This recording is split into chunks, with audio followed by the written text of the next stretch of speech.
ABC One Television. ABC One Television. ABC One Television. Le leader en actualité. Kimi okati mabota na bino ezali wa bino Cardinal Yves Luamba mwana mboka o lelo to sepeli kozala awa na magazine oyo analysons ensemble mbote mingi na bandeko ba na biso na ABC One. Comme ndenge toyebi awa toza plus photo lobi l'actualité. Actualité zali marche ya Ronsard Malonda. Bako sabino te peuple congolais. Toda plus de 10 morts na République démocratique du Congo. Makambu ya marche ya Ronsard Malonda. Ba blessure n'en parlons même pas. Mituka ya batu ba perdre ba dégâts matériels. Lelo yotoro ye bate mboke do kende wapi. On se pose des questions. Coalition ya Kabila na Tshisekedi koto yo lamuka bazana coalition na IDPS. Po coalition parama ya FCC cash ezo etaka kosangisa deux personnes wana. Mais en réalité sur le terrain tout le monde IDPS ado ko kosala mariage na FCCT. Po à tout moment ça ka libanda na libanda. Yango de la préoccupation na biso tolobi non bato ba ko continuer ko kufa na Congo boiti. To kitana to luka to yeba makambango to kosuka nango wapi. Koto yo ministre intérieur a telemela ki ba marche. Koto yo tomoni secrétaire général ya IDPS a lobby qu'il faut ministre a démissionné pour bato bakufi. À qui appartient la responsabilité? Et sa préoccupation na biso. Congolais a continuer ko kufa boité. Na mi nani? Na mi politologue. Moi na mboka comme on a Devesketi oyo azali invité na biso lelo aye comme analyste poto beka kosola kaka makambo mboka mbote mwana mboka mbote na yo ndeko Yves le Cardinal. Ouais, na sepeli mingi lelo kozala na yo ensemble poto meka ko analyser. Un petit message na bandeko ba Rolanda na États-Unis, na France, partout dans le monde entier, dans l'Amérique, en Europe et puis en Afrique.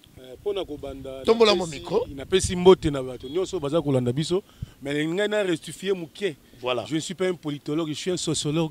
Un sociologue de formation. Un sociologue merci de formation, beaucoup. merci. Ok, voilà. Bon, tout na yo ezali bien. Au tout ninga question moko bien en tant que Congolais, en tant que natif et en tant que Lembaltek, makambu nyoso ezole kanamboka na biso.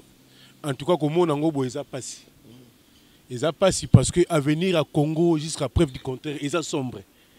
Sombre pourquoi? Parce que gouvernement 1 Makombazo Sala coalition na bango entre FCC cash ezoko aboutir ne l'autre côté na landande komoka loba bi soki peuple congolais azoko s'attendre na émergence ya Congo pour la coalition FCC cash eza ko aboutir ne l'autre côté donc kende kaka boye kaka prévenu que Fati abimi président en 2019. Les lots en 2021 à 2018 2018 voilà 2019 oui 2019 na janvier na janvier oui. OK les lots tozokende tomoni ata eloko ya malonga te eloko ya malonga ezo sala ma et Kabila te vous t'en bloqué non il faut tout d'abord enlever dans l'idée des Congolais que non c'est Kabila qui est en train de faire tous ces manœuvres pour que l'émergence à Congo ça la bloquer. Non, Kabila n'est plus au pouvoir. Pourquoi Kabila ne plus au pouvoir? Kabila dans la Janine Mabunda dans l'Assemblée nationale. Mon frère, il ne faut pas avoir cette idée-là. Voilà. Ce sont des pensées occultes. Les messieurs en question, le sénateur en vie, je le respecte beaucoup. Mais c'est Kabila Azali sous son pouvoir. Tozan a tango ya Fati bétonné tozo benga. Fati béton ça la makambu pour que peuple sentu tozo moi jusqu'à preuve du contraire. Merci mon amboka Devesketi. Congolais nyo soitia na mutu na yeke pour Congo décoller, il faut bakanga Kabila. Qu'est-ce que yo roloba? Ça c'est l'ignorance. Ah bon? C'est l'ignorance. L'ignorance par rapport à quoi? Ce qui n'a l'andi bien, c'est une rétrospective. Total en 2006, tout le monde qui élection, mon amboka Kabila. A Sangisa qui Congo Negezala qui partagé a Bengi MLC a Bengi Bambouissa Niamouissa a dit non le train tout quand on a train en démocratie il a organisé des élections il a été élu donc en 2011 avec Yemoko le père de la démocratie congolaise paix à son âme Papa Tshisekedi Kabila Bimi Il a été élu. En 2019, Mibe Kolobi qui non à cause la sous troisième mandat, il faut abimiser la famille politique naie, Moutoumoko abimiser Emmanuel Shaddai. Emmanuel Shaddai va balinguer était Fatia Bimi. Époque Kabila, ils ont déjà électi. Botika Kabila va n'en paix. Asa na premier ministre. Premier ministre, ça pose. Asa na gouverneur. Parce que basala qui coalition. Parce que ce total bien. Na parlement banani baza majorité. Ils ont la grande. FCC, voilà. C'est le premier ministre Bima. Mais yango yo tant que le blocage mona moka. Ponga za na tant na kaka ya peuple. Bato batinde la rabiso ba message. Tant ba yebi ke toto ya mabino poto meka ko solo la.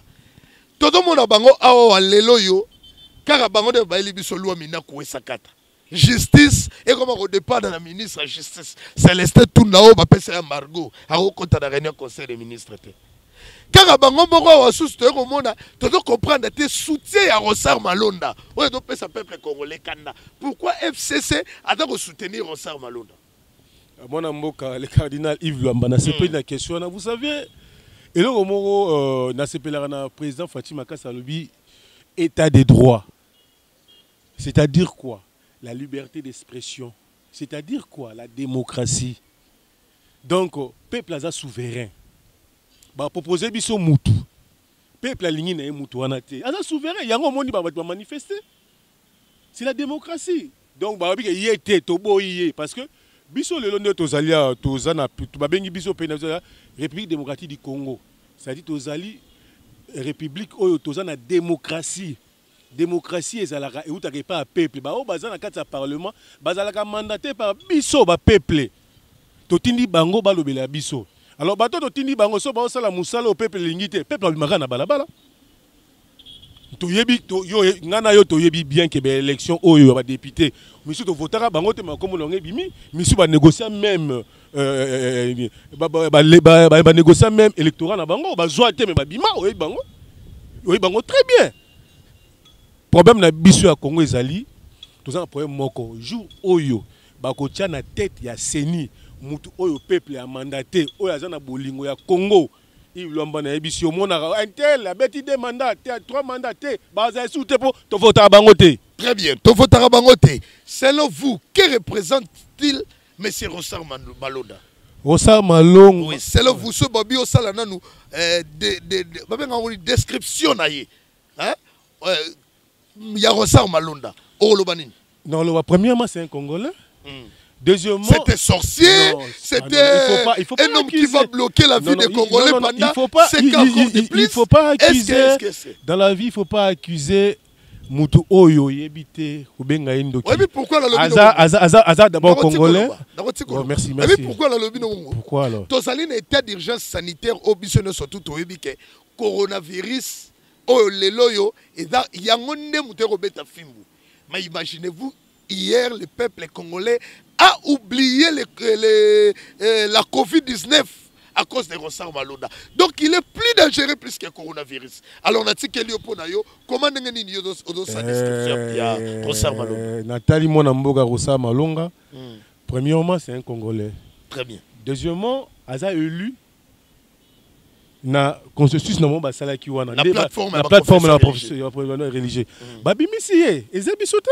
Babimisi alors to babimisi biso ya biso nini catholique kwa qui te aboyi protestant boy qui mangi se pe yo na Rolanda bangalo makambu wana yango moni babambi église a Soni Kafuta mabanga ko bamba mabanga c'est trop Soni Kafuta aza mutu oyo toyeb na 2006 ba menacer église na babuka 2011 même 2020 asali bino nini Ronsard Malonga azaki élu na nini na bomba c'est tout.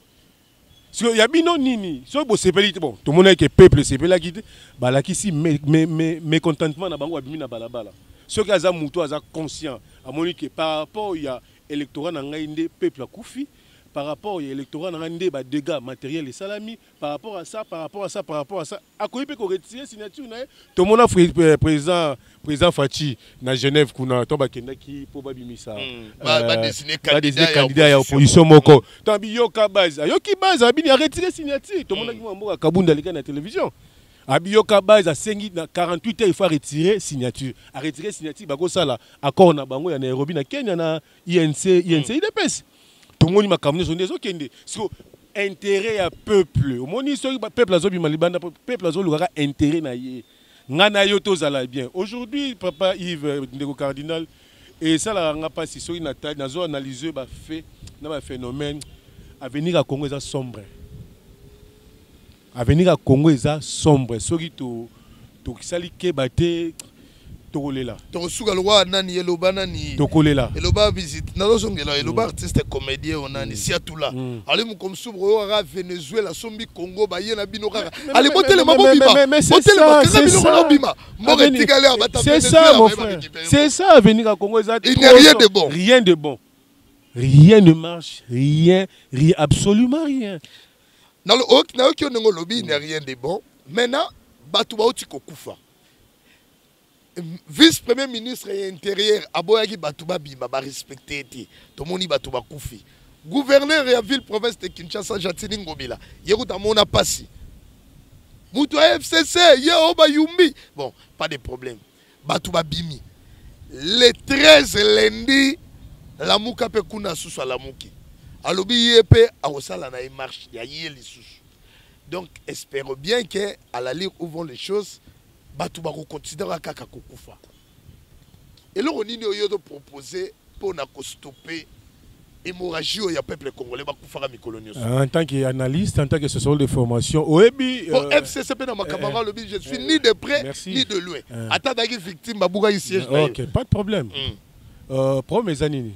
Au moni na époque Kabila. Na époque Kabila soki babomi batu. Bando lobani. Kabila zoboma. Kabila zoboma. Na 2006, 2011. Tango papa Tshisekedi yemoko a raté l'élection na ye, peuple bimaki, babomi pour peuple, basoda Kabila babomi. Na 2016, o bangaki ba changer constitution pour que ba tripler mandat ya président Kabila. Ba mena ba kufi ba soda Kabila babomi. Ba to pe bazo kufa to cha bona pona to cha bango bana ba bomba batu. Ba soda Félix bazo bomba batu. Balobi baza ba soda ou bana yi recruter ba policier recruté par régime ya Kabila. Mais régime Kabila bazo sala est-ce qu'on a régime nani? Na zo futa bango. Baza la police congolaise ezali wana pona ko défendre intégrité ya mboka pona ko défendre mutu na bien na ye. De ba bien abatu na ba bien o abatu na mutu yemo police congolais rôle na yango wana. So police congolais aza soda ya mutu te, aza soda ya cardinal Yves te, aza soda ya Devens te, aza soda ya gouvernement congolais. C'est ça police, la police na biso. Aza na pona ko sécurité le personne et leur bien. Lelo toloba FCC ezali erreur basalaga ya ronima ko destituer Jean-Marc dans l'Assemblée nationale tonini po babi mikolo a commis électron libre.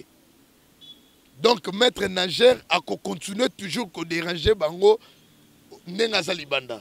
Yo digérer en dérangement non bon na yebité na yebité ko déranger bango na nini azo pesa meeting donde na classe politique na famille politique na aux IDPS et ça et donc en dehors il y a état de droit baza ministre koto ministre abo ya gouverneur aboyi mais tout le monde bango pe koto bazo télémela mais yango kasi babengo désordre na kati ya parti IDPS baza na désordre total il faut ba meka ko zongisa IDPS boye au koto ministre ya ministre intérieur aza issu na IDPS Jean-Marc Kangoudi Kabou IDPS donc il y a la contradiction dans la IDPS donc baza vraiment donc na droiture donc IDPS ceux qui ba sangani neto IDPS akala ba sangani ba comme na droiture au monde makambo ko za bien mais le lot au monde o ya lobi boy muta IDPS o sali boy muta mais il y a des ordres total dans la partie c'est la raison pour laquelle moi batu mususu o inalanda une fois ndeko fils Mukoko va bien les gardiens du temple. Aloba eloko moko boye et tikengai. Abi bon le kalisate que bato bazana 10e ri nde bango ba combattant. Tozana ba combattant baza le plus dangereux bavana na bandaku. Tozana ba soda ba combattant makasi o bazana bandaku ba même pas 10e ri ba combattant bazali. Boka zezo vana 10e ri wana bosai bo tumi mwa pité ezana bato o nga na bunda na côté na Jacquemain Chabani ngai. Na bunda na rosi chimanga ngai paix à son âme. paix à son Oh, âme lelo famille na bunda na sokat ngai donc je suis naza ancien à campus il y a unikin donc nayebi donc botika donc IDPS faut basangana bon moko o mona ki na makambo mboka etambola parce que baza parti au pouvoir lelo boza lelo bo lobi bomina bala botumbi soit boza na opposition soit bona pouvoir tozoye baté bon to chabino wapi très bien merci beaucoup tokomi kokende na suka je crois bandeko ba kosala biso sini lelo yo peuple congolais ba koloba ke coalition FCC cash n'a pas la chance bada kosenga élection ya 2018 poto zwa mbemba na pouvoir to Fayulu na pouvoir to Moïse na pouvoir yebisa biso lelo ceux qui pouvoir eke na lamuka to espérer quelque chose de plus par rapport il y a autre dans le monde lelo tomboka autre po bonga ezo senga yezwa kita baluka soki nani po rien ne marche. Ndeko cardinal merci pour na motuna na yo mais moni émergence ou développement moko eutara mutu ya mutu ye moko aza agent ya changement ya environnement na ye soit aza agent de changement ya société place azali et ça l'homme congolais. Okay. Donc développement ou émergence en moko na biso ça l'homme congolais ndaza mutema mabe l'homme congolais Kabila te ouais est-ce que ça c'est souvenir na bandeli ka koloba Kabila te souvenir na discours ya président Kabila loba que non ceux qui n'azwa au moins parmi ba conseil na zelo wata 3 4 mais na ngana changer Congo donc c'est que baza mitema mabe c'est-à-dire que l'homme congolais lingi nini l'homme congolais lingi yemoko aza na makambu yemoko aza ministre boye Yemoko na entreprise songolo azana poste boye Yemoko ba na ye apesa numéro matricule oyo c'est l'homme congolais mboka biso pe ko eza ane clin de tête donc so muto yebi ke te o eza na bolingo ya Congo c'est mon pays na ko kende est-ce que yebi ke na bangolais babima te bangolais po ba voyager te so ke na fui d'ici ba voyager raté po bazana bolingo mboka na biso tala kaka ndeko Yves tala niveau ya souffrance so eza na mboka oyo tala niveau excusez-moi mon frère to banano ko sa analyse ndobi analysons ensemble c'est-à-dire quoi tala tant période babeta ya DV loterie tala niveau batu ndenge batondaka donc bazo kima mboka o aye babi mboka o aye ezali likabo uta nzambe na pesi bisongo mais muta zo kima ba obeta DV ezo sala plein pourquoi parce que l'homme congolais gouvernement bazo détenu ba parcelle à pouvoir ba dirigeant na biso baza na esprit ya ko émerger le Congo les gars motema mabe mokonza baza mitema mabe ba onyoso très bien to comme ce qu'on a souka je crois que awa bedana osenga dans sengo pino dans la très concentré pour répondre biso na motuna o ya souka Deves Keti président de la République non je laisse Fachi président de la République secteur nini o bakoki ko bouger pour makambu ekende liboso et puis banani oyo to proposer pour balanda rapé biso banani oyo to proposer donc au secteur X ya le lobby ngai Deves Fachi premier ministre pour mboko yo ekende liboso na ocha Fayulu na pese exemple na défense na ocha Mbemba na lingi yo posela biso classement boko boye oyo ko suga biso neto to remaniement état déjà ko s'annoncer pour très bientôt et ko suga mboka na biso ekende liboso yo le rôle Fachi to pese au pouvoir ko poser sur le gouvernement et motuna na en tout cas étudier nga eza motuna mo malamu mais oui parce que en tout cas vraiment Yves est-ce que yebi que na mboka na biso toza na bato maele basa ebele il y a même une nouvelle est-ce que toza na bato maele na biso loko moko 97 na tozo diplôme d'état Kinke Mulumba RFPC information les professeurs RFPC information que le président Mobutu Sakimi mais Kinke Mulumba zo continuer ko lendisa ministre information azo connaît ko lendisa batu que non le maréchal là azana Guadolite Kinke le même Kinke Mulumba ayeli susu ayena Kabila abimi ministre ayeli susu azana besoin batu sala classement na ko sala classement parce que mutu nyoso aza capable akosala na mboka oyo azana mutema ko sala te mukena ngala tu no premier ministre yo Fachi premier ministre on so basala ba osate Oh non, ça va ça te pesa chance na classe asika. Bazok ça batata mpone. Matonga immeuble intelligent. Non. Hello de. Tika. Oh la sika, ba to za besoin ya classe ya sika, ba to sika. Nouvelle classe politique. Ka bango te. Baza banzambe te, baza ba robot te, baza ba immeuble ba na cerveau na misu mibale. Ta sa salinga pe na osala. Eza ka matata mpone te kinke mulunga kinke non.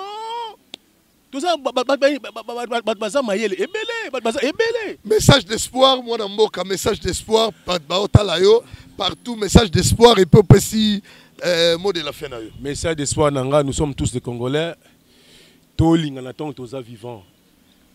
Babi, Nzamba Pesibiso, Mabele Congolais, Mabele Yakitoko, Mboka Moga Elengi.